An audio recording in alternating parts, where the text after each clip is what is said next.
Hello guys, welcome to Uttarakhand education diary. तो आज की क्लास में उत्तराखंड के सामान्य ज्ञान से संबंधित कुछ महत्वपूर्ण प्रश्नों को शामिल किया गया है और ये सभी प्रश्न आने वाले ग्रुप सी के एग्ज़ाम्स जैसे ग्रुप सी, वीडियो, वीपीडीओ इत्यादि के लिए काफ़ी ज़्यादा महत्वपूर्ण रहेंगे आप सभी के लिए। और डेली इन क्लासों को यहाँ पर दिया जाता है, तो आप इनको क्लासों को ज़रूर देखिए और ख़ुद से आपको इसमें कितने क्वेश्चन आते हैं इसको भी आप अपनी तैयारी को इससे परख सकते हैं। ठीक है, तो आज की क्लास को शुरू करते हैं। तो हमारा पहला प्रश्न है, और हाँ, इसके साथ ही आपका स्कोर जो रहा उसको आप कमेंट में लिखकर हमें ज़रूर बताइए कि आपका इसमें कितना स्कोर रहा। ठीक है, तो आज की क्लास को शुरू करते हैं। तो पहला प्रश्न है, उत्तराखंड का गांधी के नाम से कौन जाना जाता है? तो उत्तराखंड का गांधी किन्हें कहा जाता है? तो इसका सही उत्तर ऑप्शन सी है, इंद्रमणि बड़ौनी। ठीक है, तो काफ़ी कॉमन सा क्वेश्चन है और एग्ज़ाम में पूछा भी जाता है, कई बार पूछा गया है। तो इसका सही answer option C, Indramani Badoni को उत्तराखंड का गांधी के नाम से जाना जाता है। तो अगला प्रश्न है, कर्मभूमि साप्ताहिक अखबार का संबंध किससे है? तो यहाँ पर जो ऑप्शन सी है यानी ए तथा बी दोनों, भक्त दर्शन और भैरव दत्त, इन दोनों ने मिलकर इस अखबार का संपादन किया था। ठीक है, तो कर्मभूमि जो साप्ताहिक पत्रिका अखबार था, इसका संबंध किससे है? भक्त दर्शन और भैरव दत्त दोनों से। ऑप्शन सी इसका सही उत्तर है। अगला प्रश्न है, कौशिक समिति का गठन कब हुआ था? कौशिक समिति का गठन हुआ था 1993। ऑप्शन ए इस प्रश्न का सही उत्तर है। अगला प्रश्न है, स्कंद पुराण में गढ़वाल को किस नाम से जाना जाता है? तो स्कंद पुराण में गढ़वाल को जाना जाता था किस नाम से? तो इस प्रश्न का सही उत्तर है ऑप्शन डी यानी केदारखंड के नाम से जो गढ़वाल को जाना जाता था। और कुमाऊं को किस नाम से जाना जाता था? कुमाऊं को जाना जाता था मानसखंड के नाम से। ठीक है, तो फिलहाल इस प्रश्न का जो यहाँ पर सही उत्तर ऑप्शन डी है, केदारखंड। अगला प्रश्न है, गढ़वाल के परमार राजवंश का संस्थापक कौन था? तो परमार राजवंश का संस्थापक कौन था? इस प्रश्न का सही उत्तर ऑप्शन यहाँ पर बी है, यह था कनकपाल। ठीक है, तो कनकपाल को परमार जो राजवंश गढ़वाल का था उसका संस्थापक माना जाता है। तो ऑप्शन बी इस प्रश्न का सही उत्तर है, कनकपाल। अगला प्रश्न है, मुगल व्यक्तित्व जिसने श्रीनगर गढ़वाल में आश्रय लिया था, तो उसका नाम क्या था? तो इस प्रश्न का सही उत्तर ऑप्शन डी है, सुलेमान सिकोह था जो उसने यहाँ पर गढ़वाल में श्रीनगर में आश्रय लिया था। तो ऑप्शन डी इस प्रश्न का सही उत्तर है, सुलेमान सिकोह। अगला प्रश्न है, टिहरी गढ़वाल में डांडक आंदोलन का संबंध किससे था? तो डांडक आंदोलन जो टिहरी गढ़वाल में हुआ था, इसका संबंध था, यह मजदूरों से संबंधित आंदोलन था। ठीक है, तो ऑप्शन बी इस प्रश्न का सही उत्तर है, मजदूरों से। अगला है, उत्तराखंड में कागज़ का सबसे बड़ा कारखाना कहाँ पर स्थित है? तो कागज़ की सबसे बड़ी जो मिल है उत्तराखंड में लालगुआ में स्थित है। तो लालगुआ में century pulp and paper. Option A इस प्रश्न का सही उत्तर है, लालगुआ, जो कि नैनीताल जनपद में आता है। अगला प्रश्न है, टिहरी बांध किस नदी पर बना हुआ है? टिहरी बांध जो भारत के साथ साथ एशिया का सबसे ऊंचा बांध है, तो यह बना है भागीरथी नदी। ऑप्शन बी इस प्रश्न का सही उत्तर है, भागीरथी पे। और इस बांध की ऊंचाई कितनी है, ये भी क्वेश्चन एक बार पूछा गया था। तो इस बांध की जो ऊंचाई है तो वह है 260.5 मीटर। ठीक है, तो ये सबसे ऊंचा बांध है इंडिया के साथ साथ एशिया का भी। अगला प्रश्न है, विरही गंगा के अवरुद्ध हो जाने से बनी गौना झील कितने वर्षों तक रही थी? ठीक है, तो विरही गंगा जो मार्ग में अवरुद्ध हो गई थी, इसके मार्ग में एक पहाड़ी गिर गई थी जिसकी वजह से वहाँ एक झील बन गई थी। तो उस झील को गौना झील नाम से जाना जाता था। तो यह झील कितने वर्षों तक रही थी? तो इस प्रश्न का सही उत्तर ऑप्शन बी है, 62 वर्षों तक ये रही थी। उसके बाद फिर से झील टूट गई। ठीक है, तो ऑप्शन बी इस प्रश्न का सही उत्तर है, 62 वर्ष।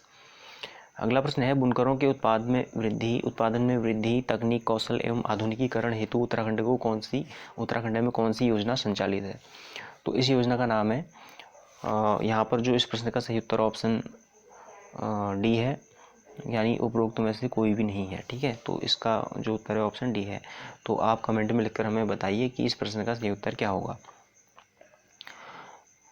तो आगे बढ़ते हैं। अगला प्रश्न है, उत्तराखंड में राज्य स्तरीय ऊर्जा पार्क की स्थापना कहाँ की गई है? तो ऊर्जा पार्क की स्थापना की गई है देहरादून जनपद में। ऑप्शन डी इस प्रश्न का सही उत्तर है, देहरादून।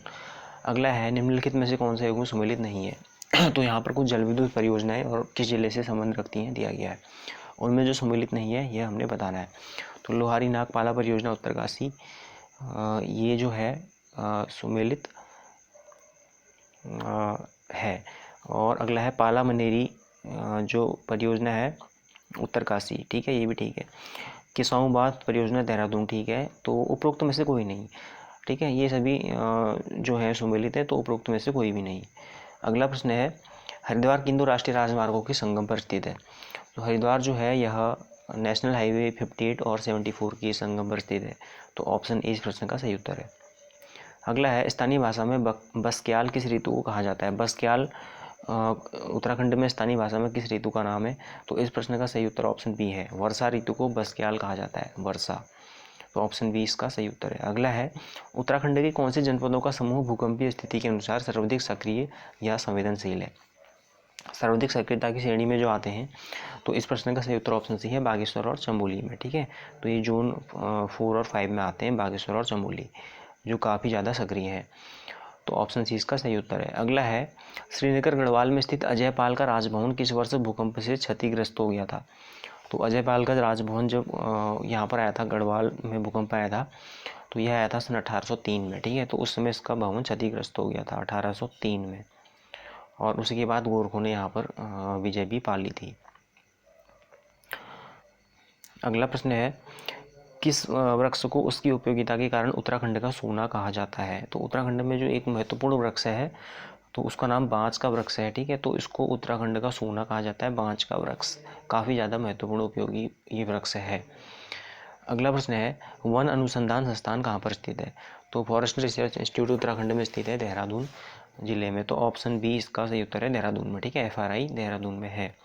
अगला है, उत्तराखंड में स्थानीय भाषा में रूरी किसे कहा जाता है? रूरी, तो रूरी कहा जाता है उत्तराखंड में ग्रीष्म ऋतु को कहा जाता है रूरी, तो ऑप्शन ए इस प्रश्न का सही उत्तर है। अगला है, निम्नलिखित में से किस जिले में शीत ऋतु में सबसे अधिक वर्षा होती है? तो शीत ऋतु में सबसे ज़्यादा वर्षा कौन से जिले में होती है? तो इस प्रश्न का सही उत्तर ऑप्शन बी है, पौड़ी गढ़वाल में होती है, ठीक है, पौड़ी गढ़वाल में सबसे ज़्यादा वर्षा होती है। अगला प्रश्न है, उत्तराखंड का कुल जो भौगोलिक क्षेत्रफल कितना है? तो इसका सही उत्तर ऑप्शन ए है, 53,483 वर्ग किलोमीटर है, तो ऑप्शन ए इस प्रश्न का सही उत्तर है। अगला जो प्रश्न है, थांगला दर्रा किस जनपद में स्थित है? तो थांगला दर्रा है उत्तरकाशी जनपद में स्थित है, ठीक है, तो ऑप्शन सी इसका सही उत्तर है, ठीक है। मूलिंगला, थांगला, सांगचोकला और ये सभी दर्रे कहाँ हैं, और नेलांग दर्रा, ये सभी दर्रे उत्तरकाशी से तिब्बत को जोड़ते हैं, ठीक है, तो ऑप्शन सी इस प्रश्न का सही उत्तर है। अगला है, उत्तराखंड में जड़ी बूटियों की प्राप्त होने वाली लगभग कितनी किस्में हैं? तो जड़ी बूटियों की प्राप्त होने वाली लगभग यहाँ 500 के आसपास किस्में पाई जाती हैं, तो इस प्रश्न का सही उत्तर क्या है? ऑप्शन बी है, 500 के आसपास ये होती हैं। अगला है, निम्नलिखित में से किस प्रकार की भूमि पर उत्तराखंड में मुख्यतः धान उगाया जाता है? तो धान जो उगाया जाता है, यह तालाब तरह की भूमि होती है, जो जिसमें जल धारण क्षमता होती है, तालाब भूमि, इसमें यह उगाया जाता है, तो ऑप्शन ए इसका सही उत्तर है, तालाब भूमि। अगला है, उत्तराखंड में सर्वाधिक क्षेत्रफल पर उत्पादित की जाने वाली फसल कौन सी है? तो नंबर जो फर्स्ट है वह है गेहूँ, ठीक है, तो पहले स्थान पर गेहूँ होती है, दूसरे स्थान पर धान है, तो पहले स्थान पर कौन सी फसल उत्पादित की जाती है? गेहूँ में। अगला है, उत्तराखंड के किस क्षेत्र में पातालतोड़ कुएं मिलते हैं? तो पातालतोड़ कुएं उत्तराखंड के किस क्षेत्र में मिलते हैं? तो इस प्रश्न का सही उत्तर ऑप्शन बी है, तराई के क्षेत्र में, जहाँ जल की मात्रा अधिक होती है, और तो वहाँ पर पाताल तोड़ कुएं प्राप्त होते हैं, ठीक है, तो ऑप्शन बी इस प्रश्न का सही उत्तर है। अगला है, उत्तराखंड का क्षेत्रफल भारत के कुल क्षेत्रफल का लगभग कितना प्रतिशत है? तो भारत के कुल क्षेत्रफल का यह कितना है? तो इस प्रश्न का सही उत्तर ऑप्शन बी है, 1.67% है। क्या है? 1.67, ऑप्शन बी इसका सही उत्तर है। अगला है, दुगड्डा पौड़ी में शहीद मेले की शुरुआत किसने करी थी? तो शहीद मेला कहाँ लगता है? ये लगता है दुगड्डा, पौड़ी गढ़वाल जनपद में है जो दुगड्डा, यहाँ लगता है शहीद मेला। इसकी शुरुआत करी थी भवानी सिंह रावत ने, ऑप्शन डी इस प्रश्न का सही उत्तर है, भवानी सिंह रावत। अगला प्रश्न है, उत्तराखंड कितना सच और कितना छल नामक प्रसिद्ध रचना किसकी है? ठीक है, तो यह जो प्रसिद्ध रचना किसकी है? तो इस प्रश्न का सही उत्तर है ऑप्शन सी, सुरेंद्र सिंह पांगदी की रचना है। क्या? उत्तराखंड कितना सच और कितना छल, तो ऑप्शन सी इस प्रश्न का सही उत्तर है।